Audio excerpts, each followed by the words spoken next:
1 जुलाई 2002, समय रात 8:10। मॉस्को के डोमोडेडोवो इंटरनेशनल एयरपोर्ट पर 45 बच्चों समेत कुल 60 पैसेंजर्स फ्लाइट का इंतजार कर रहे थे। 30 मिनट बाद करीब 8:48 पर भेस्केरियन एयरलाइंस की फ्लाइट 2937 ने 60 पैसेंजर तथा 9 क्रू मेंबर के साथ मॉस्को से बार्सिलोना जाने के लिए उड़ान भरी। इस प्लेन को 3000 किलोमीटर की दूरी 4 घंटे और 20 मिनट में तय करनी थी। रात करीब 11 बजे प्लेन ने स्विट्जरलैंड के एयर स्पेस में एंटर किया। ये एयर स्पेस एक private Swiss air space control company sky guide के द्वारा कंट्रोल किया जा रहा था। रात के 11 बजे कंट्रोल रूम में एयर ट्रैफिक कंट्रोलर के रूप में पीटर नील्सन अपने एक साथी के साथ मौजूद थे। 1 जुलाई को सुबह से लेकर शाम तक एयर ट्रैफिक के हिसाब से बड़ा बिजी दिन था, लेकिन रात के समय 11 बजे के बाद उस पूरे एयर स्पेस में मौजूद किसी भी एयरपोर्ट पर किसी भी प्लेन के लिए लैंडिंग शेड्यूल नहीं थी तथा उस एयर स्पेस से गुजरने वाला एयर ट्रैफिक भी काफी हद तक कम हो गया था। इसलिए रात के 11 बजे पीटर का कलीग्स अपने वर्क स्टेशन की भी जिम्मेदारी पीटर को संभला कर ब्रेक के लिए चला गया। यानी पीटर अब दो वर्क स्टेशन की जिम्मेदारी संभाल रहे थे। जहां पहले रडार सिस्टम पर एयर स्पेस का ट्रैफिक शो हो रहा था, तो दूसरे रडार सिस्टम पर एयरपोर्ट पर लैंड होने वाले प्लेन्स की मॉनिटरिंग की जा रही थी। 11:06 पर फ्लाइट 2937 ऑस्ट्रेलिया के ऊपर 36,000 फीट के एल्टीट्यूड पर उड़ान भर रही थी। प्लेन में मौजूद सब लोग आश्वस्त थे कि 2 घंटे बाद वो बार्सिलोना पहुंच जाएंगे, लेकिन कोई नहीं जानता था कि उनसे 600 किलोमीटर दूर उनकी मौत उड़ान के लिए तैयार हो रही थी। 11:06 पर एक डीएचएल फ्लाइट 611 ने बर्गेमो से ब्रुसेल्स जाने के लिए उड़ान भरी। करीब 11:10 पर पीटर नील्सन को सूचित किया गया कि उनके मेन रडार सिस्टम को मेंटेनेंस के लिए बंद कर दिया गया है, इसलिए अब उन्हें बैकअप सिस्टम का यूज करना पड़ेगा। 11:21 पर डीएचएल फ्लाइट 611 ने पीटर नील्सन के एयर स्पेस में एंटर किया और प्लेन के पायलट्स ने पीटर से कांटेक्ट कर 36,000 फीट के एल्टीट्यूड पर उड़ान भरने के लिए परमिशन मांगी। परमिशन देने से पहले नील्सन ने एयर ट्रैफिक को रेगुलेट किया और नॉर्मल कैलकुलेशन करने लगे कि इस एल्टीट्यूड और इसी रूट पर कोई दूसरी प्लेन तो नहीं है। लेकिन तभी दूसरे रडार सिस्टम पर एक डिलेड एयरबस फ्लाइट AEF 1135 का मैसेज आया कि उन्हें पास के एयरपोर्ट पर लैंडिंग करनी है। इसलिए पीटर अपना काम बीच में छोड़कर सेकंड रडार सिस्टम पर मूव कर गए। पीटर ने पास के एयरपोर्ट टावर से कांटेक्ट करने की कोशिश की, लेकिन उनका फोन वर्क स्टेशन पर मेंटेनेंस प्रोग्राम के चलते काम नहीं कर पा रहा था। इसलिए वो फर्स्ट रडार सिस्टम पर वापस आ गए, क्योंकि अभी फ्लाइट AEF 1135 को लैंड होने में 10 मिनट का टाइम था। फर्स्ट रडार सिस्टम पर आने के बाद पीटर ने डीएचएल फ्लाइट को 36,000 फीट के एल्टीट्यूड पर उड़ान के लिए मंजूरी दे दी और वापस पास के एयरपोर्ट टावर से कांटेक्ट करने की कोशिश करने लगे। घटना से करीब 2 मिनट पहले डीएचएल फ्लाइट को 36,000 फीट पर उड़ान की मंजूरी मिलने के बाद उन्होंने अपना एल्टीट्यूड 36,000 फीट कर दिया। उधर दूसरी तरफ फ्लाइट 2937 जो बार्सिलोना जा रही थी, वो भी 36,000 फीट की ऊंचाई पर ही उड़ान भर रही थी। यानी घटना से 2 मिनट पहले दोनों प्लेन सेम एल्टीट्यूड पर एक दूसरे से 44 किलोमीटर दूर थी और साउंड की स्पीड से भी तेज स्पीड से एक दूसरे की तरफ आ रही थी। यहाँ समस्या की बात यह थी कि दोनों प्लेन्स का एयर रूट क्रॉस कर रहा था, यानी जिस स्पीड से दोनों प्लेन चल रही थी उसके अकॉर्डिंग स्विट्जरलैंड के ऊपर दोनों प्लेन आपस में टकरा सकती थी। घटना से करीब 43 सेकंड पहले एयर ट्रैफिक कंट्रोलर पीटर को स्थिति की गंभीरता का एहसास हुआ और उसने तुरंत फ्लाइट 2937 से कांटेक्ट कर पायलट्स को तुरंत ही डिसेंट परफॉर्म करने के लिए कहा। पीटर ने रशियन पायलट्स को निर्देश दिया कि तुरंत ही वो अपनी प्लेन का फ्लाइट लेवल 360 से डाउन करके 350 पर लेकर आएं। लेकिन इस निर्देश के 1 सेकंड बाद ही फ्लाइट 2937 का ट्रैफिक कोलिजन अवॉइडेंस सिस्टम या TCA सिस्टम बीप की आवाज के साथ बज उठा और पायलट्स को तुरंत ही प्लेन का एल्टीट्यूड हाई करने का निर्देश दिया। एग्जैक्टली उसी टाइम DHL फ्लाइट का TCA सिस्टम भी बीप की आवाज के साथ पायलट्स को वार्न करने लगा और फ्लाइट का एल्टीट्यूड तुरंत लो करने का निर्देश दिया। इसलिए DHL फ्लाइट के पायलट्स ने TCA सिस्टम के निर्देशों के अकॉर्डिंग फ्लाइट का लेवल डाउन करना शुरू कर दिया। लेकिन उधर दूसरी तरफ फ्लाइट 2937 के पायलट्स कंफ्यूज हो गए कि एयर ट्रैफिक कंट्रोलर के निर्देश को माना जाए या TCA सिस्टम को फॉलो किया जाए। तभी पीटर ने दोबारा से अपनी बात दोहराई और फ्लाइट 2937 के पायलट को डिसेंट परफॉर्म करने के लिए कहा। फाइनली रशियन पायलट्स ने कंट्रोलर की बात मानने का निर्णय लिया और प्लेन का एल्टीट्यूड डाउन करना स्टार्ट कर दिया।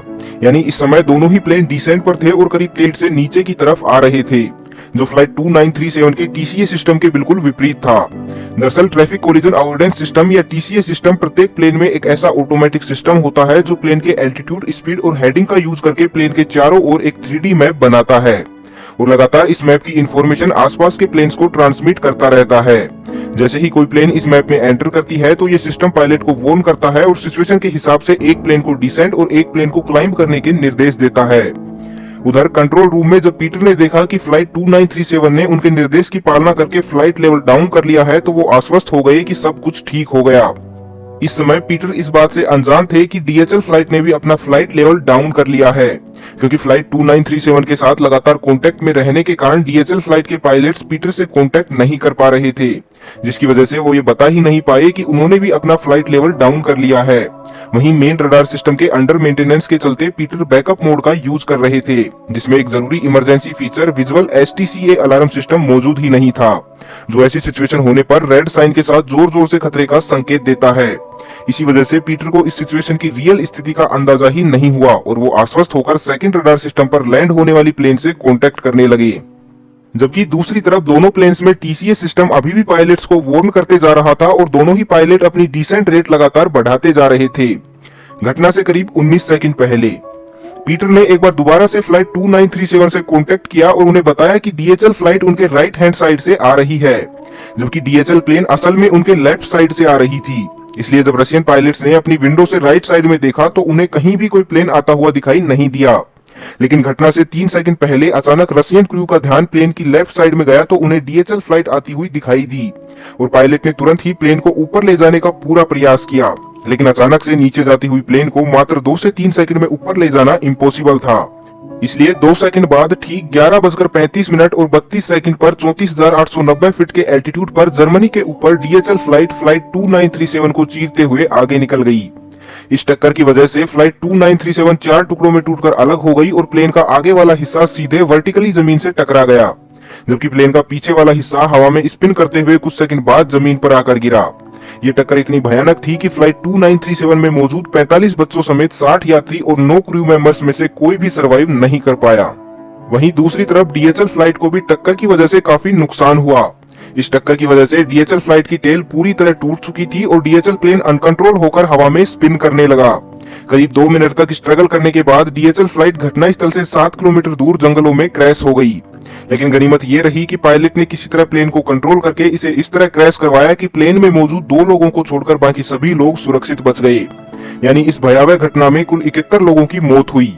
बाद में की गई जांच में पता लगा कि इस घटना के लिए कहीं ना कहीं air space control company sky guide की लापरवाही ही जिम्मेदार थी, क्योंकि जिस वक्त ये घटना हुई उस टाइम दो वर्क स्टेशन को ऑपरेट करने के लिए केवल एक ही कंट्रोलर मौजूद था, जिसकी वजह से घटना के अंतिम क्षणों में उसका mostly time second work station पर फ्लाइट AEF 1135 को डील करने में ही चला गया।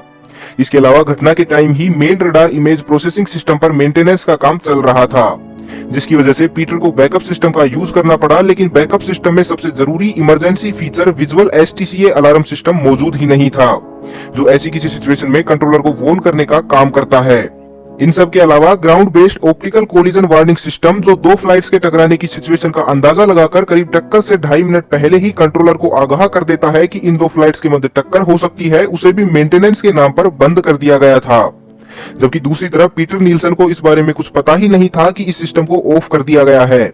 मतलब पीटर नील्सन आश्वस्त था कि अगर ऐसी कोई सिचुएशन आएगी तो उसे 2.5 मिनट पहले ही पता लग जाएगा और वो सब कुछ संभाल लेगा। कुछ रिपोर्ट्स के अकॉर्डिंग जिस टाइम दोनों प्लेन्स तेजी से एक दूसरे की तरफ बढ़ रहे थे तो उस टाइम घटनास्थल से 1080 किलोमीटर दूर जर्मनी में एक एयर स्पेस कंट्रोल रूम में बैठे कंट्रोलर को इस सिचुएशन का पता लग गया था। लेकिन अकॉर्डिंग टू एविएशन रूल वो ऐसे किसी प्लेन से कांटेक्ट नहीं कर सकता था जो उसके एयर स्पेस से बाहर हो। इसलिए उसने करीब 11 बार पीटर नील्सन को कॉल करके वार्न करने की कोशिश की, लेकिन यहाँ मेंटेनेंस प्रोग्राम के चलते सब कुछ गड़बड़ हो रहा था, इसलिए वो पीटर से कांटेक्ट कर ही नहीं पाया। तो आपका इस बारे में क्या सोचना है कि इस घटना के लिए air traffic controller Peter Nielsen जिम्मेदार थे या स्काई गाइड कंपनी की लापरवाही? कमेंट करके जरूर बताइएगा। और अगर आप चाहते हैं कि मैं इस सीरीज का दूसरा पार्ट भी लेकर आऊं तो बस आपको कमेंट करके मुझे बताना है। मैं मिलता हूं आपसे अगले शनिवार को शाम 6 बजे एक नई रहस्य के साथ। तब तक के लिए खुश रहें, मस्त रहें, हंसते रहें। भगवान करे आप सभी का दिन शुभ हो।